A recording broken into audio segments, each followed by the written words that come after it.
Oke, jadi yang akan saya sampaikan adalah mengenai outlook tahun 2024 terkait ekonomi, investasi, dan juga aspek politik yang terjadi karena memang tahun yang menjadi istimewa.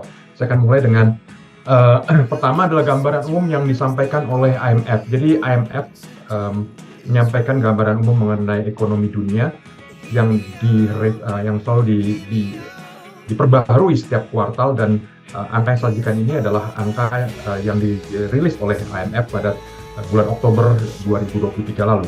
Jadi ada beberapa hal yang menjadi menarik, bahwa pertama, ekonomi dunia pada tahun 2023 ini semula diperkirakan Amerika akan mengalami resesi, ternyata terhindar dan Amerika masih mencatatkan pertumbuhan ekonomi yang cukup baik. Sementara di sisi lain, China yang semula diharapkan akan bisa bertumbuh lebih cepat atau misalnya recover karena memang zero COVID policy yang selama ini dianut sudah dilepas atau direlaksasi pada awal tahun 2023, ternyata malah mengalami perubahan. Dan ini yang kita perhatikan di sini. Pertama adalah kita lihat secara umum angka pertumbuhan ekonomi dunia 2024 diperkirakan akan sedikit melambat.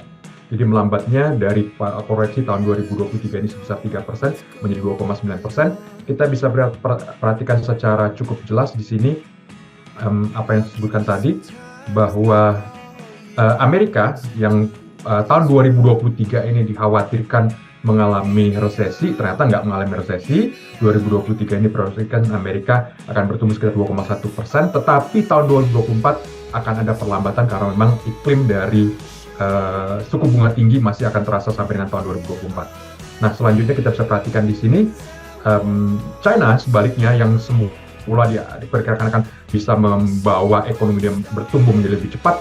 Tahun ini memang pada penutupan tahun atau sepanjang tahun 2023 ini diperkirakan masih bisa bertumbuh sekitar 5%, tetapi dengan effort yang susah payah karena sampai dengan sekitar bulan Oktober lalu, pemerintah China, pemerintah pusat terpaksa harus melonggarkan defisit anggarannya.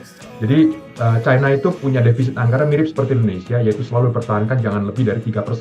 Tetapi melihat apa yang terjadi dengan sektor properti, apa yang terjadi dengan pemerintah daerah, pemerintah provinsi dan lainnya, mau tidak mau terpaksa pemerintah pusat China turun tangan dan melakukan injeksi modal, injeksi kapital, dan untuk bisa meredam perlambatan ekonomi yang terjadi di level provinsi. Dan oleh sebab itu memang pada Q3 atau akhir-akhir ini pertumbuhan ekonomi China bisa mencapai 5%, tetapi menurut proyeksi IMF dan juga berbagai ekonom, tahun 2024 akan lebih sulit bagi China untuk bisa mempertahankan pertumbuhan ekonomi 5%, sehingga lebih besar kemungkinan akan turun di bawah 5%. Ada berbagai angka, ada yang menyebut 4,0, ada yang 4,2 dan lain-lain, tetapi secara umum IMF memproyeksikan pertumbuhannya adalah sekitar 4,2%.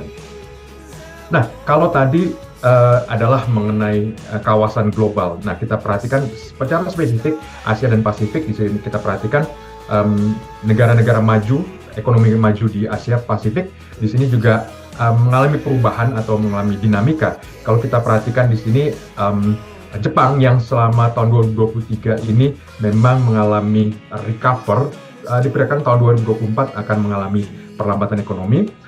Korea sebaliknya yang tahun 2023 ini bertumbuh sekitar 1,4%, tahun 2024 nanti akan bertumbuh lebih cepat daripada tahun ini.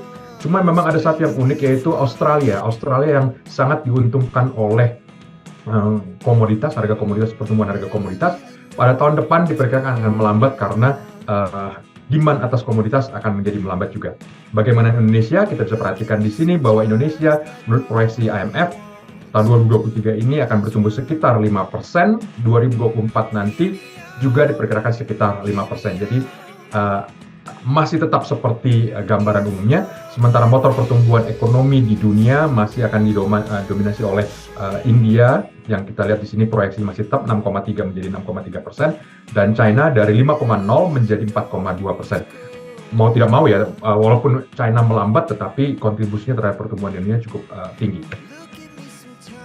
Kita perhatikan selanjutnya, kalau tadi adalah IMF, bagaimana ADB, Asian Development Bank juga memproyeksikan pertumbuhan ekonomi di regional Asia Pasifik, dan angkanya sama seperti angka yang disampaikan oleh IMF, yaitu sekitar 5%, dan di sisi lain juga ada proyeksi lebih lanjut dari ADB atau Asian Development Bank bahwa inflasi Indonesia diperkirakan tahun 2024 akan menurun dibandingkan tahun 2023. Jadi ini suatu kabar baik juga karena inflasi yang turun berarti juga membuka kemungkinan bagi bank sentral kita, dalam hal ini Bank Indonesia, untuk bisa melakukan relaksasi tingkat suku bunga.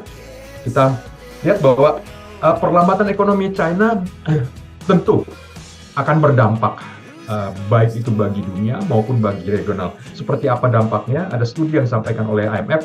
Jadi yang paling akan terdampak oleh perlambatan ekonomi China tentunya adalah negara-negara pengekspor bahan mentah. Lebih spesifiknya eksportir energi atau minyak dalam hal ini.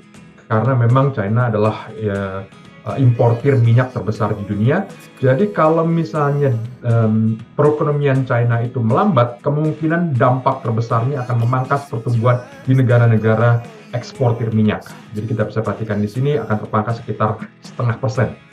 Nah, bukan cuma negara-negara eksportir minyak, tetapi gantungkan pada ekspor bahan mentah, terutama dalam hal ini mineral, juga akan terdampak.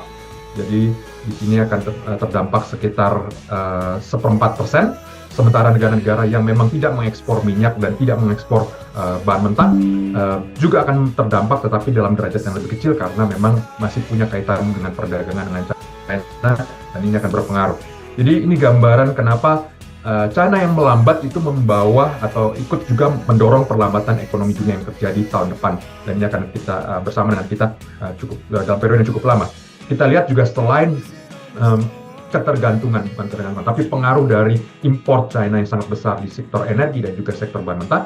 Juga satu hal yang mungkin akan mempengaruhi ke depannya adalah China tidak akan seperti tahun-tahun lalu, di mana banyak memberikan pinjaman kepada negara-negara berkembang dalam berbagai bentuk terkait dengan bantuan bilateral ataupun terkait dengan Belt and Road Initiative. Jadi kita bisa melihat bahwa sejak pandemi berakhir dan kemudian terus, kita bisa melihat bahwa komitmen China akan menurun, dan bagi beberapa negara ini menjadi salah satu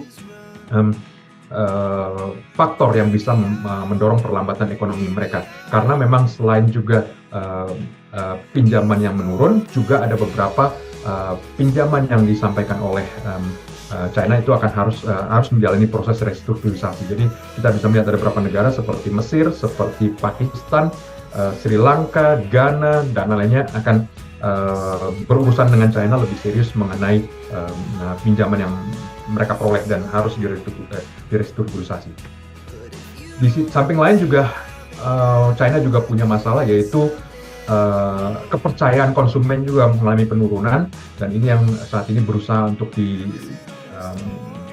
dimitigasi oleh pemerintah pusat dengan berbagai relaksasi atas ekonomi, tapi sampai dengan akhir tahun ini kelihatannya belum ada gairah baru. Jadi kalau misalnya teman-teman media mungkin coba kontak sama teman yang mungkin pernah berkunjung ke China, akan bisa melihat bahwa ternyata aktivitas di kota-kota besar, terutama Shanghai dan Beijing, saat ini menjadi lebih lambat. Dan satu hal yang juga sangat unik yaitu jumlah orang asing yang datang ke China turun sekitar 90%.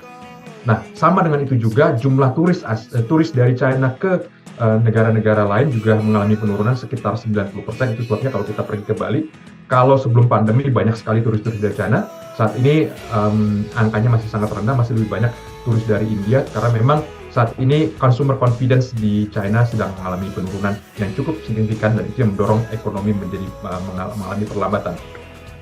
Nah, di sisi lain, tadi saya cerita kalau China yang asalnya diharapkan bisa menjadi motor, malah ternyata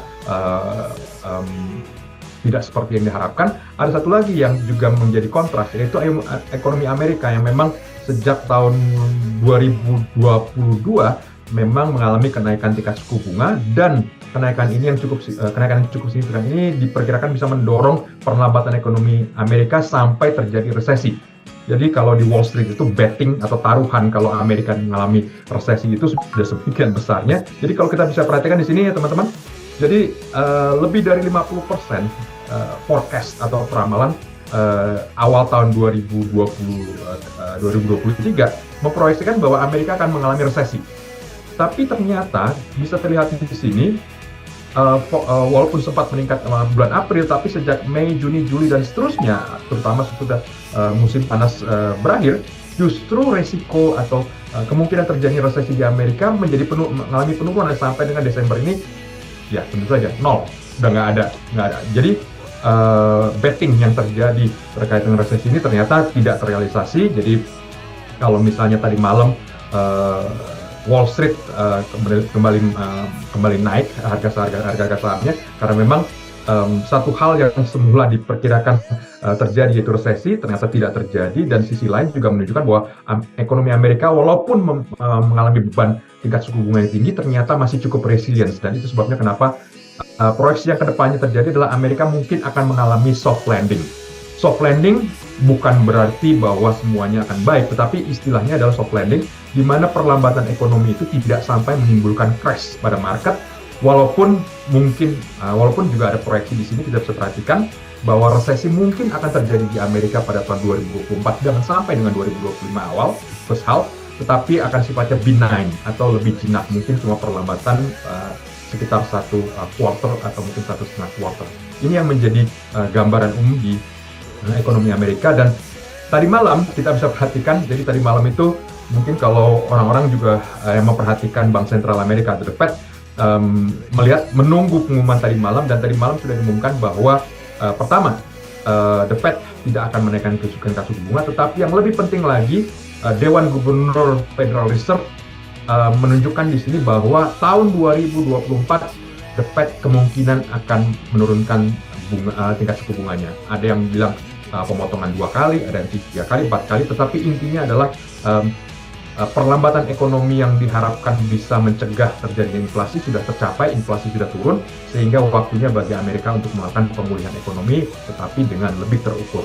Jadi kalau misalnya teman-teman media perhatikan pagi ini, atau mungkin dari tadi malam ya, nilai tukar rupiah juga membaik dibandingkan hari-hari yang sebelumnya.